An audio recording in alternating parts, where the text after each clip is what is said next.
Werner Voss was born on the 13th of April 1897 in Krefeld in Germany, where his father owned a dye factory. Almost as soon as war was declared, the underage Werner joined the 11th Hussars and was in action on the Eastern Front. By mid-1915 he had graduated from officers' training and soon afterwards completed his flight training and became a flight instructor, Germany's youngest flight instructor. His air combat career began as an observer in bomber aircraft before joining Jagdstaffel II in November 1916. This is where he met his friend Manfred von Richthofen, soon to be the Red Baron. A real man of the people, he could often be found working alongside his mechanics on his aircraft. His first aerial victory was on the 26th of November 1916. By the time of his final flight, only 10 months later, he had scored nearly 50 victories and had come to lead Jagdstaffel 10. Following a period of leave in September 1917, Voss returned to his command, but still evidently unrested. He still, however, managed a victory in a morning patrol.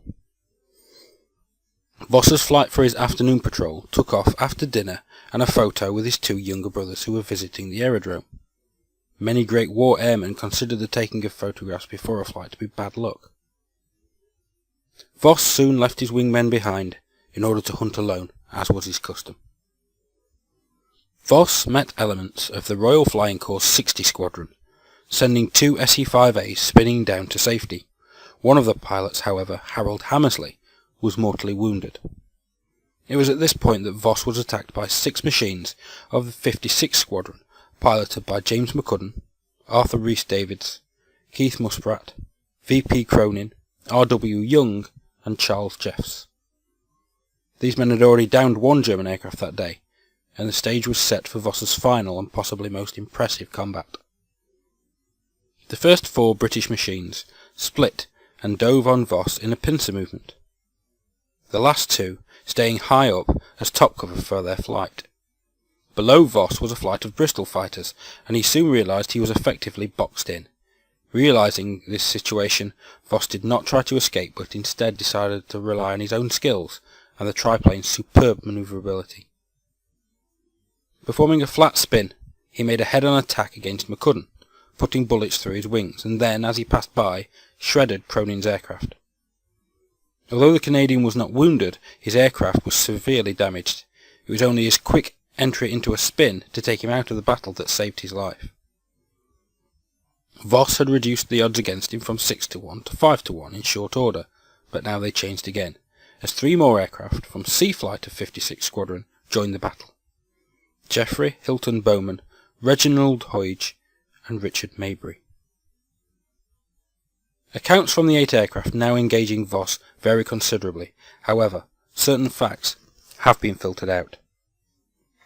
Soon after C Flight's arrival, Voss's Spandau guns found their target in Muspratt's radiator, putting him out of the fight with a seizing engine. The remaining RFC pilots desperately tried to manoeuvre for a clear shot at Voss in his triplane, but a combination of so many friendly aircraft and Voss's expert evasive tactics meant that the only pilot to score hits was Voss. Despite the fact that he found himself at one point in the crossfire from 5 machines at the same time. Several times during the combat, due to Voss's skill as a pilot and the triplane's excellent climbing ability, Voss had found himself above his attackers with the opportunity to escape, yet each time he chose to re-engage. Quoting Bauman's later report, "To my amazement, he kicked on full rudder, without bank, pulled his nose up slightly, gave me a burst while he was skidding sideways, and then kicked on opposite rudder before the results of his amazing stunt appeared to have any effect on the controllability of his machine."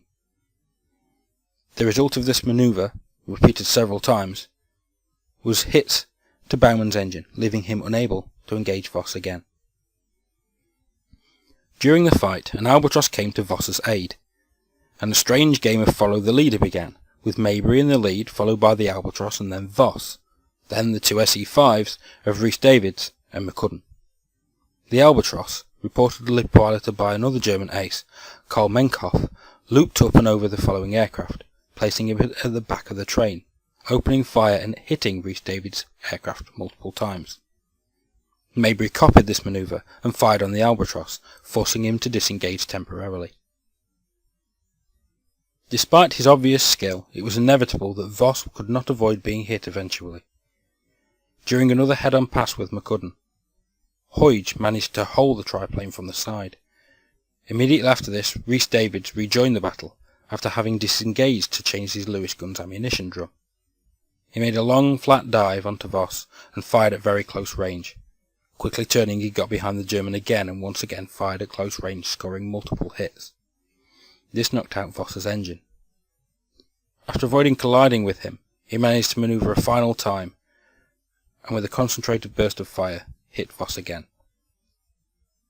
He is quoted as having said that he was surprised that the German took no evasive action. At just below 1,000 feet, the triplane stalled, flipped onto its back and plunged to the ground near Plum Farm, northwest of Ypres, at 6:40 in the evening. McCudden was the only pilot to have seen this, and while it was happening, the returning Albatross was downed by Rhys-Davids. The pilots of 56 Squadron were shaken by the encounter. Verchoil Cronin nursed his soon-to-be scrapped aircraft back home, losing control of it at the last moment. Upon exiting the aircraft, he broke down in tears and was given a stiff drink. The rest of 56 Squadron arrived a little later, all of which were shaken and excited, with Rhys-Davids hyperventilating on climbing out of his aircraft. It was not until the following day that Voss's identity was learned. Post-mortem revealed that Hoyge's fire had caused a single wound that would have proved fatal within minutes, without the 2 further wounds inflicted by Rhys-Davids.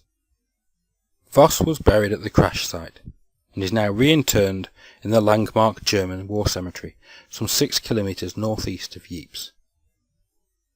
In his final combat, Voss fought a total of 11 SE-5As, and at one point fought 8 pilots at the same time, 6 of which were, or were soon to be, aces themselves.